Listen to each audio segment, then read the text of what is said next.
Hey everyone, and welcome back to another video. And in this video I'm going to show you how to change your name in Pikmin Bloom. Now this video is going to be particularly useful for individuals. Let's say that you set your name in Pikmin Bloom but you want to go ahead and change it. How do you actually go ahead and change your name in Pikmin? Now this video is going to be short, sweet, and simple, guys. There's not going to be a lot of steps involved.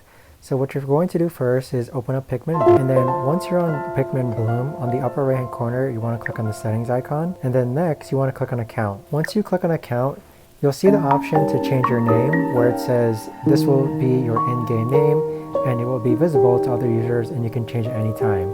Click on change name, and then here is where you would enter your new name, and keep in mind that you can only change your name once every 7 days. But there you have it, guys. That right there is the best and easiest way that I know of to actually go ahead and change your name in Pikmin. If you guys know of a better or easier way to actually do this, let me know in the comments down below.